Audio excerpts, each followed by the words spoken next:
Adelani, my brother. Are you good? Guys, welcome to the Fut-Afrique channel. I mean, Ade. You good, my brother? Woo! My man, let me tell you, I've been keeping away from my phone for the last couple of days. I've only responded to emails. Yeah. And obviously, you know, there's nothing a good plate of jollof cannot sort out. You see? Yeah. you remember I told you that if Nigeria wins, you're going to bring a jollof. So Nigeria lost. That is so I'm okay. I don't know it's okay. After this shoot, definitely, I'm taking you. I'm someone that honors my promises. Yeah. So I'm going to take you somewhere that you could eat some nice Nigerian cuisine, but that final, it was heartbreaking. Oga, listen, I mean, I felt it too. If you look at the competition in totality, I mean, it was a wonderful competition, I believe. Beautiful. You know, we had this discussion off air one day when you spoke about the Nigerian showing overall. And I did say to you that they were not being tested as yet. You said so. And they were tested by South Africa. I blame it on the coach. Why? I blame it on the coach. Why? You cannot come out, and no offense to all our pregnant sisters watching the show right now, but they played like they were heavy. They had babies in their bellies. The Super Eagles in the second half. Yeah. They played like they were pregnant women. But the reality, Adelani, I mean, you know, the reality is that if you look at the way they played overall, you got to look at the fact that they played a game against South Africa. They took them all the way to penalties. Yes. So that had a huge toll on them overall. And they didn't perform like in the South Africa game. They exerted themselves a lot to try and keep themselves in the game, because when South Africa started really going at them, Trostekong had to come to the party. And South Africa. Basse had to start upping his game also. Yes. You know, Osayi had a wonderful game against South Africa. I was shocked they never started in the next game. In the final, you know, also because Sanusi for me was awful. He was awful because Sanusi had a wonderful tournament. Yes. Until he missed the semis. Yes. Injured, and he came back in the final. He was not the same Sanusi. He was off. You know, he was offish. Yes. Aina, on the other hand, also when he played on the right hand side, you know, he's going to be able to get there and get them much better. What do you think of the change of a coach bringing in Chukwueze in the starting 11 on that day instead of Simon? Unbelievable. Big scandal. That coach must never meet me. Not to do that again. He must never do that again. Who taught him that one? Yeah. When has Chukwueze ever, he plays for AC Milan now. Yeah. And there's a reason why they're benching him, you know. I think he's a player not on form at the moment. But in defense to the coach, Ade, when he came in against South Africa in the second half, he really brought some impetus into the game. Oh, okay, then do it again, but don't change what has worked for you. Yeah. The Moses Simon formula, the Ademola Lookman, Moses Simon, and Victor Osimhen. The Holy Trinity for Nigeria. Don't change it. Don't now try and be clever. You bring on, because Chukwueze hasn't been on form. Yeah. He's a good player, a good dribbler, but he's not on form. So why would you throw him into a final? He hasn't started the whole tournament since the first game. And now you're throwing him into the final for what? For why? Let's talk about Victor Osimhen. Yes. All right. I defended him a lot of times and said his role is different to what he has in Napoli. You know, he come to the Nigerian national team, everybody's looking at him, so he has those knockdowns where the lack of Lookman are able to capitalize on those and be able to score goals. He has created spaces for other players. But in the game, in the final against Cote d'Ivoire, he just didn't show up. Well, it's not his fault. Where is he receiving the balls from? Mr. Alex Iwobi, I'm so hurt. How is that Iwobi played all the matches for you guys when really didn't give you guys much? Yes, I know, and he's currently getting cyber-bullied.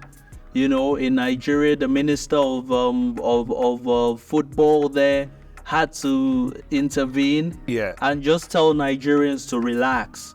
Like, you can't be bullying him online, but, you know, so many people blame him for not being able to drive the midfield forward. We depended on him as, you know, the creative engine room for Nigeria. He's supposed to get the ball to Victor Osimhen and create those chances, but then he was dropping deep in the match. he wasn't creating so much going forward. So Nigerians are very upset with him, me included, but I'll forgive him one day. But I mean, if you talk about his performance over in the whole competition, let's talk about him in the final itself. You know, his combination with Onyeka was something that I marveled at. But Onyeka is a fighter. Yeah. You know, you can't take anything away. Onyeka for me has always been a standout performer for Nigerians. When he was injured, he still came back because he's always been that player. But on Sunday, they found themselves up against Asiri on the other side. Yes. Asiri has had a wonderful tournament. And Asiri has been exceptional. And Casey was orchestrating things through the middle, looking very good.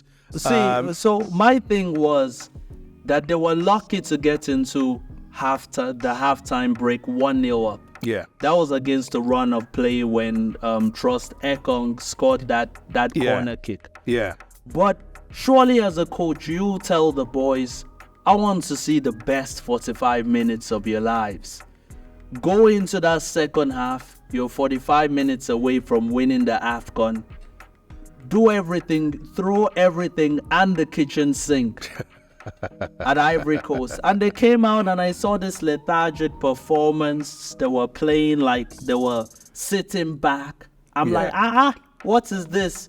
You know, I watched the replay. I was busy throwing like my shoes at the TV there. Just upset. They didn't come to the party in the second half. But I feel that was a terrible.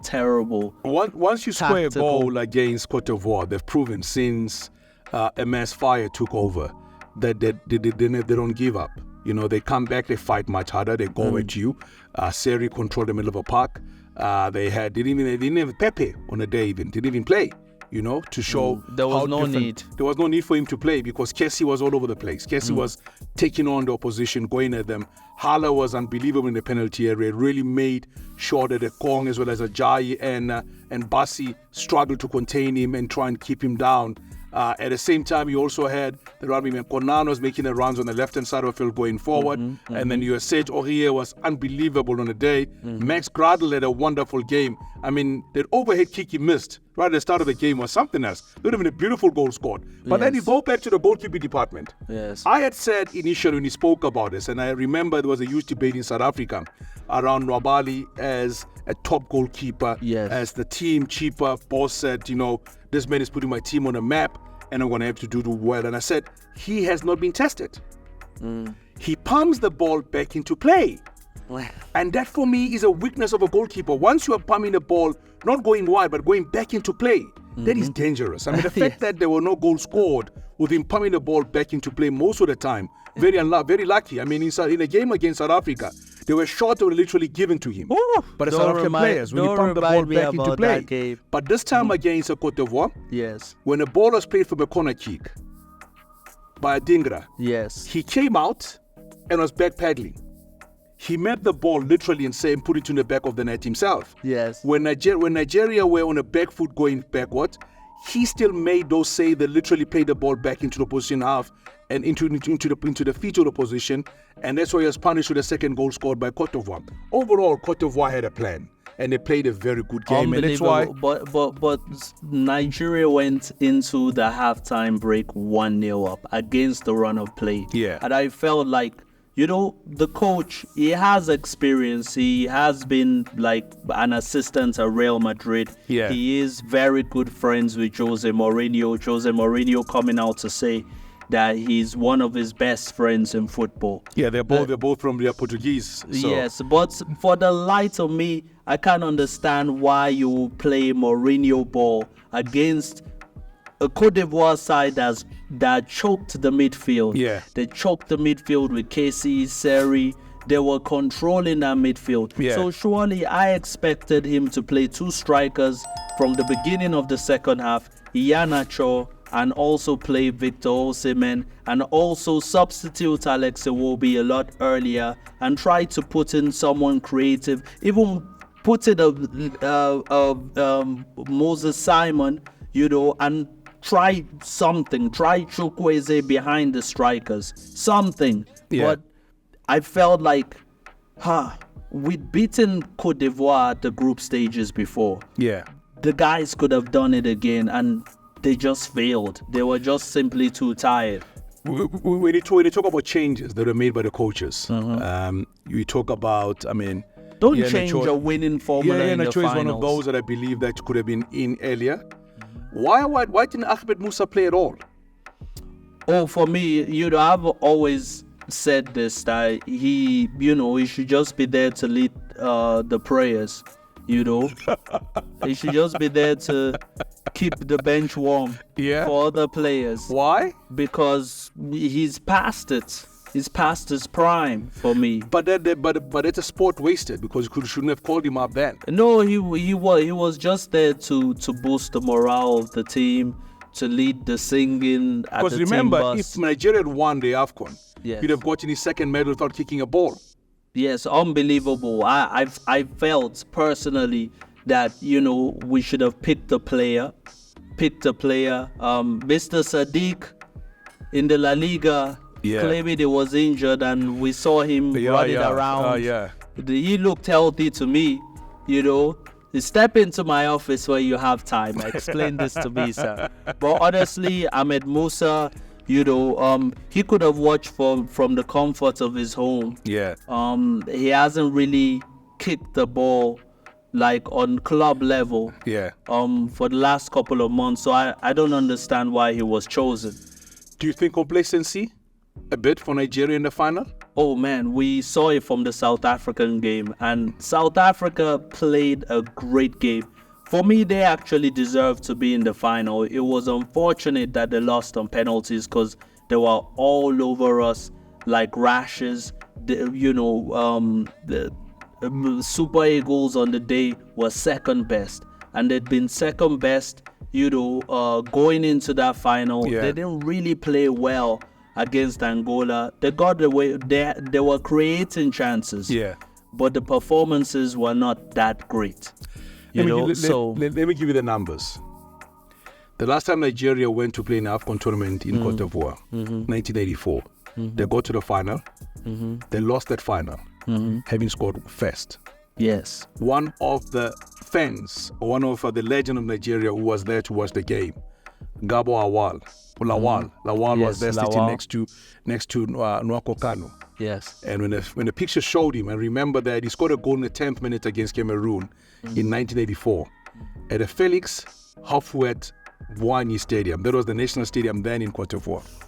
Garba Lawal was there in 1984? Yeah. Because he played in the 98 World Cup. What is going on here? He was there. He scored the opener. And on a day in Cote d'Ivoire, please tell me he was 17 at the time. And then Nigeria eventually lost the game by 3-1 after scoring first. So history has to repeat itself in Cote d'Ivoire. So probably Nigeria don't want to play finals in Cote d'Ivoire. That's what the problem is. Another tactic I saw, and Nigerians have been complaining about the Nigerians based in Cote d'Ivoire. Yeah. That apparently their tickets were not valid going into the final, because we saw a sea of orange. I don't know if it was indeed. That. Yeah, it was. Stadium goosebumps. It was goosebumps material. Butterflies before the game. It was like, wow. And I thought to myself when the game people was like, imagine if Cote d'Ivoire were to lose today. Because remember when they played Nigeria in the first game, in the group stages, you could see you had probably half Nigerian fans, half Ivorian fans in the stadium on a day. Yes. Hence, the noise was okay. Yes. But when Nigeria played Cote d'Ivoire in the final, it was all orange. When Nigeria scored, you could literally hear when a pin dropped. That's how quiet the stadium became until they scored a goal and everything changed. But you guys can't go disrespecting somebody in their own yard. Yes. Especially with the president watching. With the president watching. Twice, my friend, was never going to happen. Yes, and sure. If you had to look at this overall, Adelani, who are your standout performers in this competition for you? Adingra of Ivory Coast. Oh, what a star player. Ademola Lookman of Nigeria. Yeah. Victor Osimhen, VAR definitely messed up his whole show. If he doesn't want VAR, if he doesn't like it, is justified. He's one of my players of the tournament. Lord Umvala. Oh my gosh, he impressed me. Mokwena. Those long range shots, those rockets. Yeah. You know, Unwabali, you know, I know you feel he wasn't tested, but man, that guy was built like the actual team bus. He's one of it. And Ronwin Williams, Mr. 4x4 himself, was incredible. Yeah, and I got to tell you, this was one of those Afcon tournaments. In 119 goals scored. In the matches played, 52 matches. Penalties, 17 scored. 5 missed penalties. 4 of those were missed. 1 was saved. 4 own goals. Couldn't have asked for any more drama than this one here. I mean, we didn't have a lot of goalless draws, which was a very good thing overall. But having said that, at the same time, I believe that, you know what? I'm happy. I'm looking forward to the 2025 edition that's coming up in Morocco. Until we meet again for that one day, you know, it's still Obi Jolof. I know, I'm looking forward to that. Till we meet again on Fut-Afrique channel. Nice one.